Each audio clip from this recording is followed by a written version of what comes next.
talk about one of the originals. The original Southwest Airlines business plan. Has anybody ever seen this?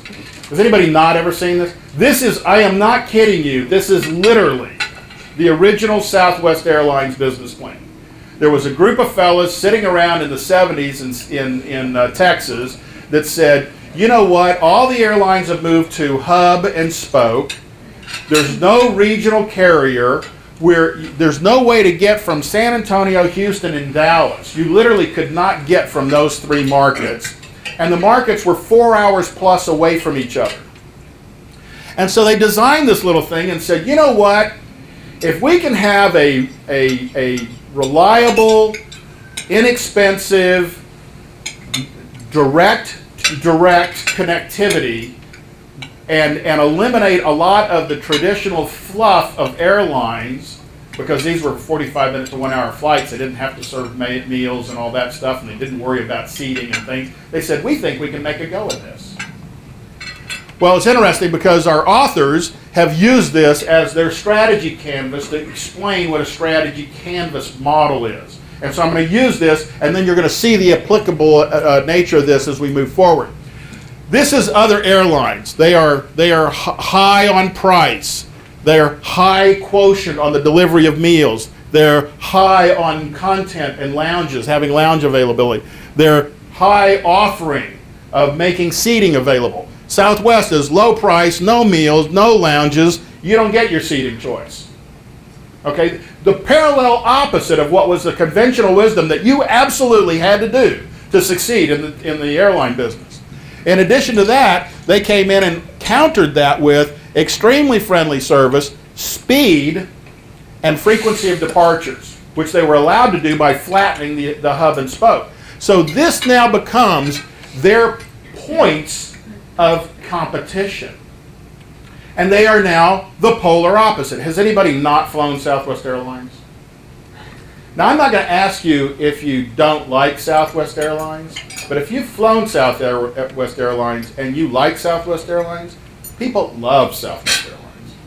And have you ever noticed when you get on a flight to United to Chicago how quiet it is? But you get on a Southwest Airlines flight, nobody knows one another, but they're chatting it up. And have you ever flown to Las Vegas on Southwest Airlines? Oh my gosh, it's a party boat the whole way. The point is they have firmly differentiated themselves. Years ago, this was an argued model. Today, they are the only continuing profitable airline in the industry. It's now not arguable anymore about whether what they did worked. So the characteristics of good strategy is focus. It has to be focused. I work with too many clients where I come in, they've got goal diffusion, they are not focused, they've got so many plates in the air. For those of you that have ever seen reruns, I'm of course too young to remember, but the Ed Sullivan Show, they had a guy who would come out and spin the plates. And it was how many plates could he get in the air before they started dropping and breaking. And this is what I see too many business people, particularly in their marketing efforts, do. They just keep throwing more and more stuff. The plates are in the air, and pretty soon they start smashing. You do need divergence. Divergence from the market and divergence from your competition. And you need a compelling tagline.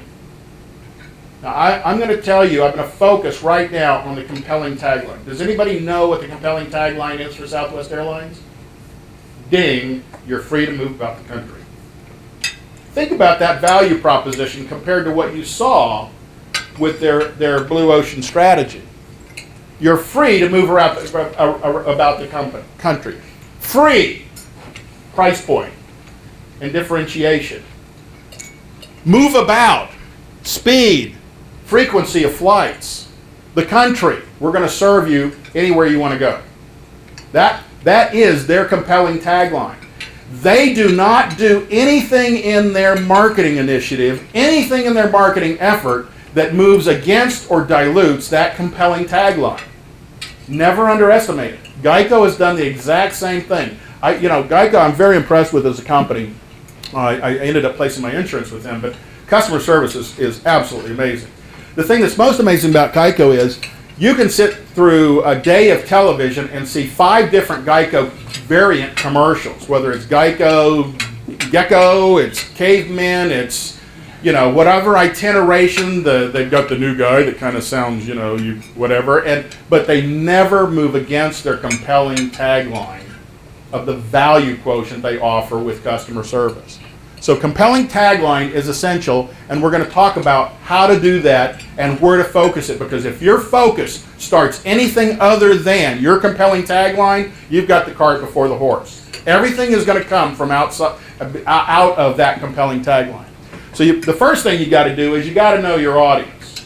And for those of you that are out on Facebook, if you get a friend request and they look like this, do you accept them? No, because you go, wait a minute, who's this? You know, and if it's somebody you know, one of the first emails you'll send them is, get a profile picture up, right? So you got to know your audience. You have to connect with your audience, and you have to know who your audience is.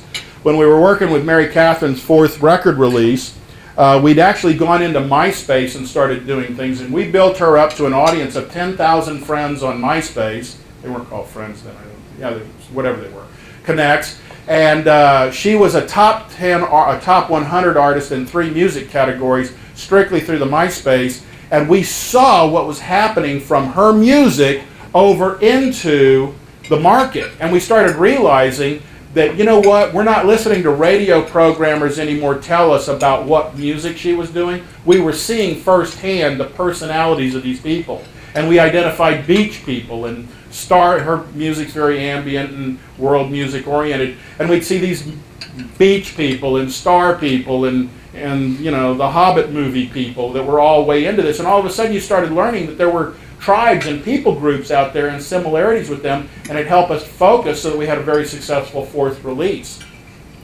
For those of you that are in the music business, this is the best opportunity you've ever had, because historically the artist only sees, and only as they run through town from the same hotel to the same venue to the same sound check to the same meal to the same bus or airport, they only see the people that they're playing in front of. They never get a tactical touch to them. They can only deal with what radio, retail, and the various media outlets are telling them. Well, now artists know directly who they're talking to. They have a direct connect with those folks. And you know, there's artists that have been extremely successful with this. Imogene Heap is one of them. She's probably one of the most independently successful major artists. Anybody heard of OK Go? OK Go left their record label to return to the social media connection they had with their audience. So how do you